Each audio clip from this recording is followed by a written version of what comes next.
Hi, I welcome all of you to the Academy of Human Excellence and this enlightening discussion on learning and development.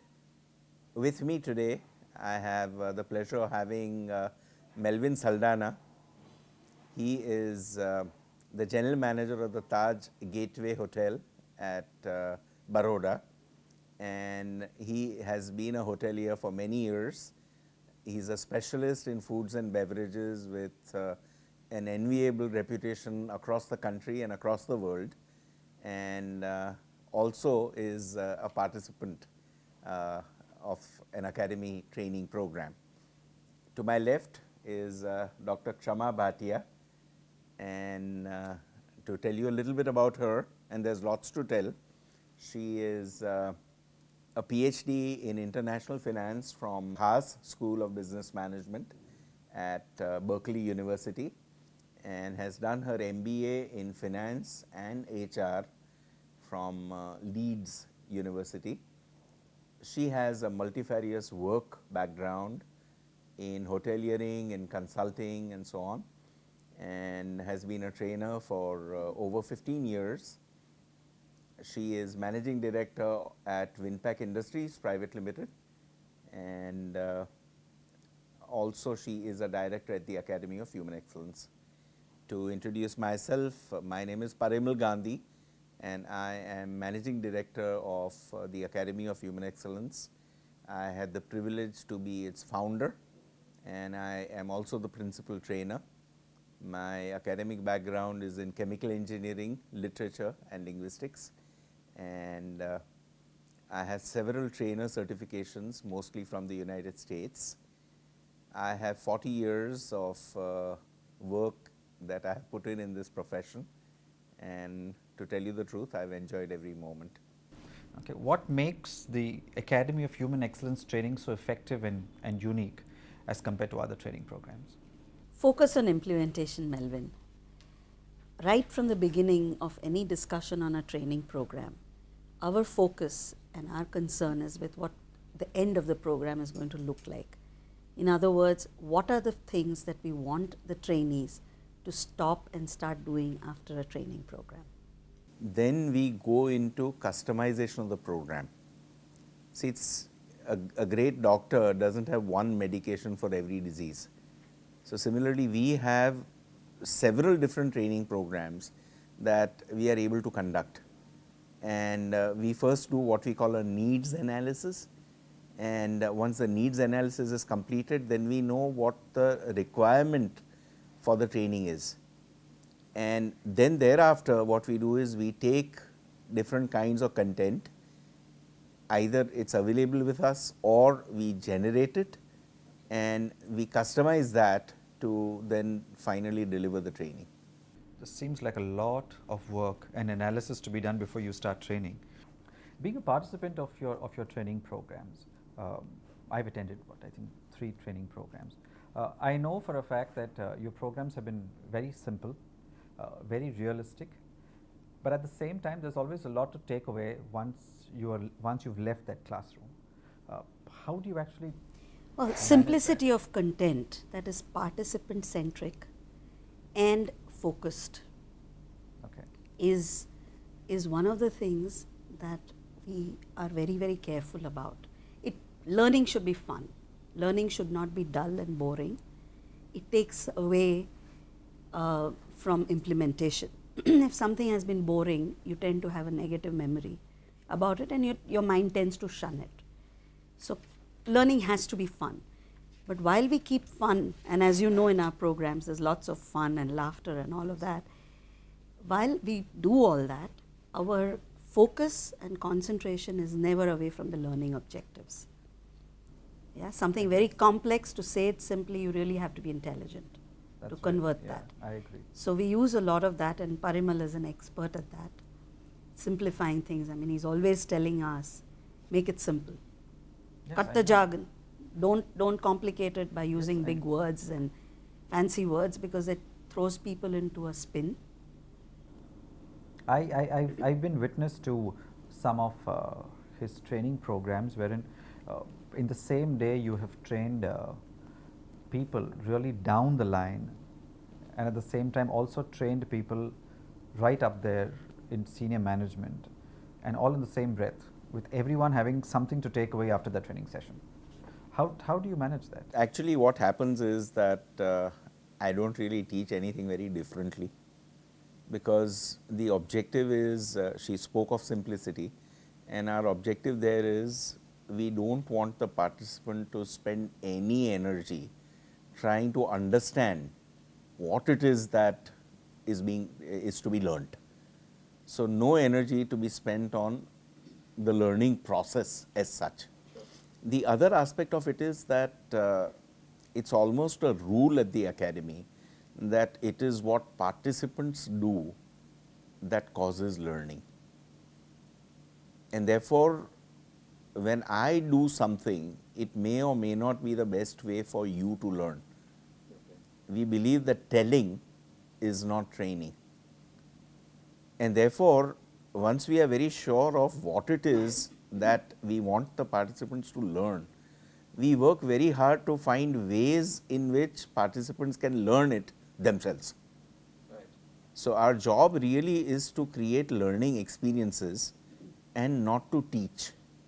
Okay. You know, cramming a lot of knowledge is easy to do, but that doesn't cause implementation. When you ask people to do a whole lot, nothing at all gets done. Absolutely. It's better to give them pieces, small pieces of things to do that they can relate to, that they can take back, and that they can remember, which is very, very important and critical aspect of any good training. That people take back something permanently rather than just for a short period of time. Of course. So that's why less is more. Less is more. Yeah. Yeah. Yes. That's So right. how long you've been in this profession?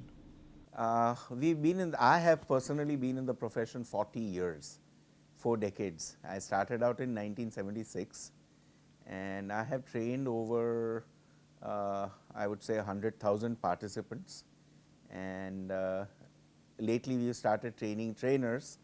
So I have trained about 500 trainers in India, in the United States, and in Mexico. We have 3 theaters of operation. And how does this benefit all these organizations, all these analysis? Is it the same trend and same methodology that one uses across countries and continents with different sects of people when you're training them in different countries? The training does vary because the culture is different. And so, let's say in the United States, the training tends to be far less emotional and is much more rational. Whereas in India as well as in Mexico, the training tends to be emotional and rational. Okay. And One of the things that I think makes our training very unique is that we regard, see, it's one type, on the one side there is the countries or the environmental culture, and then there is the culture of the company that we are looking at. Sure. So organizational culture, so to speak. And so we are looking at making sure that we work with both things. Across all of these countries and all of these different companies that you've trained, you would have probably trained different sectors of industry. For instance, pharmaceuticals, and banks, and financial institutions and hotels. So how much do you learn, and how do you learn from all of these organizations when you go? Training is a give and take process. You train, at the same time you learn. So how do you learn from all of these different sectors of industry? there's always an incredible learning curve. And for us, the joy of this profession is that you're constantly learning. Initially, you're learning about organizations. As you enter a new organization, you go around, you visit the premises, you see people at work, you see how they serve customers, you see how they sell, and so on and so forth. So you learn from the organization, and as you conduct training, if your ears are open, apart from your mouth, then you also learn. Then you also learn from your participants. But there's one question that you asked which I did not answer, which is how all this experience helps the client organization. You know, when we initially started out, and Taj is one of the organizations with whom we started out, quite frankly, the client was a little bit like a guinea pig. And we were trying out different methods. It's like a new doctor. Now you know the secret. Right? Yes, I know. And so there was some amount of trial and error. Fortunately, not much error because we had good training managers guiding us and good HR managers guiding us. So they stopped us from, choosing an intervention that would not work. But today, 40 years down the line, there is hardly any trial and error. And when we enter the conference room, we are almost 100% sure that a particular intervention is going to deliver results. And when somebody tells us to do certain things, we know that that particular intervention is doomed. It's not going to work out.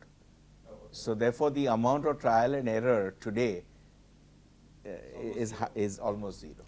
Also, I think training is more about people than the industry. See, when you are training, you're focused on the change in the person per se.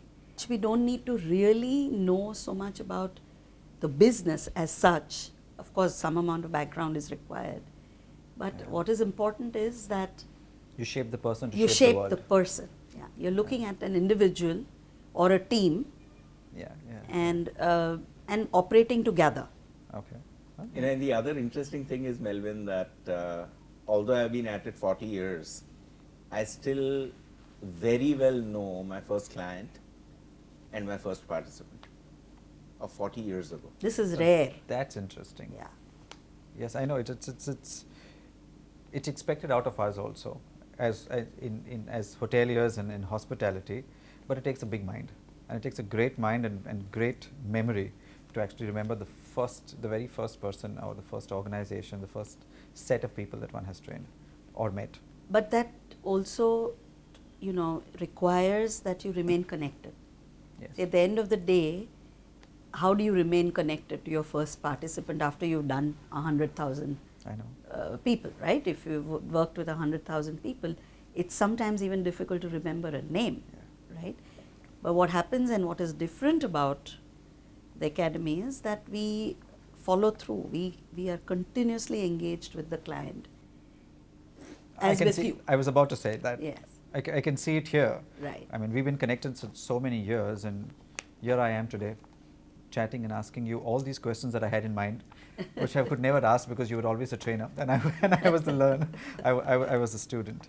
But 40 years, I wasn't even born 40 years back. Melvin, what was training like at that time? You weren't born. Most of today's HR managers and learning and development managers were not born. The profession did not exist. There were, if I remember right, there were 2 trainers in the country. And one of them started off the year I was born. So he was so much my senior. And since Wow. then, we have trained over 100,000 participants, 500 trainers. We've worked in 15 different countries. We've written God knows how many programs. And it's been an absolutely incredible journey. And we have, because of this long journey, we have the largest individual trainer library in the country. We have over 7,000 digitized volumes of training, manuals, books, magazines, games, simulations. I mean, you name it, and we have it. And we use it. We access it continuously and at all times to develop 40 years training. is a lot of data collection Yes. Yes. and resource management that you probably have done. And And across in olden 9 times- industries. It must have been handwritten in olden times. Yes, yes, our slides were handmade. Today is the age of the digital world. Our slides OHPs were and handmade. Overhead projectors went to LCD projectors. We were one of the first to use overhead projectors. We worked with a number of wonderful companies, and HDFC, for example, we've learned so much from. The Taj Group of Hotels, we've learned so much from. And we've learned from Nasser Manji of Housing Development Finance Corporation. I was one of the first trainers to conduct training for HDFC, first external trainer. Sure. And the same with HDFC Mutual Fund, I was the first trainer. For HDFC Bank, I was the first trainer.